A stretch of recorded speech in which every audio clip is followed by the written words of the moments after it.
थंडा काश कफ फुसफुस एवं गलार जमा कफ तुरंत बाहरी जीव। जदि आपंक एबे थंडा काश भली समस्या हुई अछि तेबे ताहा संपूर्ण दूर होइजिब एवं जदि बहुत दिन आपणकर छाती बा गलारे कफ जमा हुई रही अछि तेबे केवल 3 थर एही रेमेडीर प्रयोग द्वारा आपणकर छाती रे जमा समस्त कफ बाहरी जीव। जदि आपनको एही भली समस्या लागि रहिछि तेबे आपण एही उपाय को 3 दिन निहाती ट्राए करी देखंतु।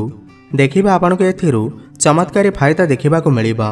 तेबे चलंतु जानिबा आज रे रेमेडी को आमे केमिति बनाइबा एवं यार सेवन किपरि करिबा।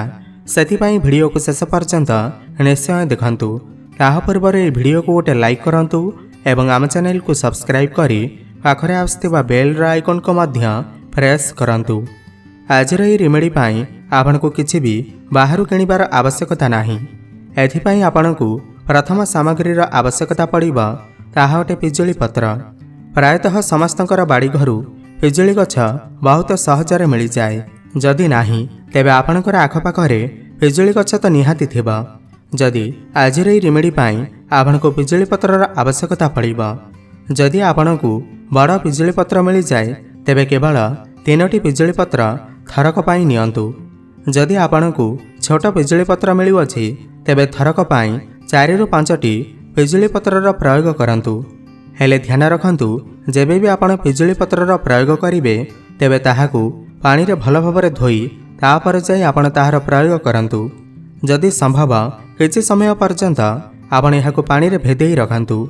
फलरे पत्र रे पसिथिबा धूलिमଳି बाहरी जीव। एही पत्रर टेस्ट कसा होई थाए किंतु एहा आपणक पाई बहुत अधिक लाभदायक होई थाए। पिजुलीर फायदा विषय रे प्रायतः समस्ते जानिथिबे किंतु पिजुलीठी अधिक फायदा एहार पत्ररू मिली थाए एवं एहा अनेक सारा रोग पाई एवं स्वास्थ्य पाई लाभदायक होई थाए। जदि आपनको थंडा काश बा कफ भली समस्या लागि रहुछि बा जदि एही समस्या थरे आरंभ हेले बहुत दिन पर्यंत छाड़ीबार नाम नेउ नाही तेबे आपण एहार प्रयोग थरे करिके देखंतु। देखिबे किछि दिनर प्रयोग द्वारा आपनको एथिरु आश्चर्यकारी फायदा देखिबा को मिलिबा। पिजुली पत्र को भल भाबरे धोई सारिला परे पत्र मध्यरे थिबा डेम्फ को भल भाबरे काढी दियंतु कारण एहा अधिक कषायुक्त होई थाए। एबे जानिबा एही रेमेडी को किपरि बनाइबा। प्रथमे आपण एक पात्र गैस रे बसांतु एवं सेथिरे 1 ग्लास पानी ढालंतु अर्थात 200 ରୁ 300 ml पानी रो प्रयोग करंतु। एबे पानी को बॉइल हेबा पई छाडी दियंतु। पानी अल्प फुटिबा को लागिले पूर्वर धोई रखिथिबा पिजुली पत्र को आपण एथिरे पकेई दियंतु। थरक पाई 3 ରୁ 5टी पिजुली पत्रर प्रयोग करंतु। एहाठो अधिक पकांतु नाही। एथिरे आमे आउ किछि सामग्रीर प्रयोग करिबा। एथिपाई आपण 2टी गुजराती नियंतु। तापर आपण एथिपाई 2टी लवंग नियंतु। 3 गोटी गोलमरीच आपण एथिपाई नियंतु। साथरे आपण एथिरे आधा इंच लंबर गोटे छोट खंड अदार प्रयोग करंतु। एबे एही समस्त सामग्री को भल भाबरे बाटी दियंतु। एही समस्त मसाला को भल भाबरे बाटी आपण एथिरे पकेई दियंतु। एबे आपण एहाकू 5 मिनिट पर्यंत भल भाबरे बॉइल करंतु। अनेक लोक भाबुथिबे आमे एथिरे मीठा मिसेई परिबा कि नाही तेबे आपण एथिरे चीनी बा मिश्रीर प्रयोग करि परिबे नाही। आपण एथिरे महू बा गुड़र प्रयोग करि परिबे। जदि आपण एथिरे गुड़ मिसाइबाकू चाहुचंती तेबे आपण एथिरे 1 चामच गुड़ मिसेई पारिबे। जदि आपण एथिरे महूर प्रयोग करिवे तेबे रेमेडीटी प्रिपेयर होई सारिला परे अल्प ठंडा हेबा पई छाडंतु। तापर आपण एथिरे 1 टीस्पून महू मिसेई पारिबे। किंतु ध्यान रखंतु जदि महूर प्रयोग करिवे तेबे आपण एथिरे गुड़र प्रयोग करिवे नाही। एही रेमेडी को बनाइबा पई 200 ml पानी नेइथिले। पानी फुटी फुटी 100 ml होई गले बा अधा होई गले गैस बंद करि दियंतु एवं एहाकू अल्प ठंडा हेबा पई छाडी दियंतु। तापर आपण एहाकू एक कप को छाणी नियंतु।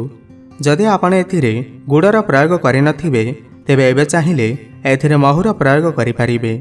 एहाकू संपूर्ण ठंडा करंतु नाही। एहाकू उषुम उषुम आपणकू सेवन करिबाकू हेबा। एबे जानिनेबा आपण एहार सेवन किपरि करिवे। जेउ मानकर पुरुणा थंडा काश बा कफ भली समस्या लागि रहिछि सेमाने एहाकू सकाळे खाली पेटर सेवन करंतु। आपण एहाकू दिन रे 2 थर सेवन करि परिबे। हेले एथिरे व्यवहृत समस्त सामग्रीर क्वांटिटी सेतिकी ही रहिबा अर्थात थरक पाई जेतिकी जिनिसर प्रयोग कले सेतिकी मात्रारे एहाको बनेई दिनकू 2 थर सेवन करने को हेब। जेउमानकर थंडाकाश एवं कफ भली समस्या बहुत पुराणा अटे सेमाने एहाको सकाळ संध्या 2 टाइम सेवन करिपारिबे। हेले जेउमानकू थंडाकाश भली समस्या एबे एबे आरंभ होई अछि सेमाने एहाको सकाळू केवल थरे सेवन कले चलिबा। एहार थर सेवन करि देखंतु प्रथम थर प्रयोग द्वारा आपनको एथिरु बहुत भल रिजल्ट देखिबाकू मिलिबा। आपणकर जदि कोल्ड एंड कफ भली समस्या अछि किंबा एबे आरंभ होई अछि तेबे आपण एहाकू 3 दिन सेवन करंतु एवं जेउमानकर एही समस्या बहुत दिन लागि रहिछि सेमाने एहाकू 7 दिन पर्यंत सेवन करंतु। एहा सहित चेष्टा करंतु गरम गरम खाद्य खाइबा पाई एवं उषुम पानी पीबा पाई फଳରେ आपणकर शरीर जमा कफ शीघ्र बाहरी जीवा एवं आपणकू बहुत शीघ्र आराम मिलिबा।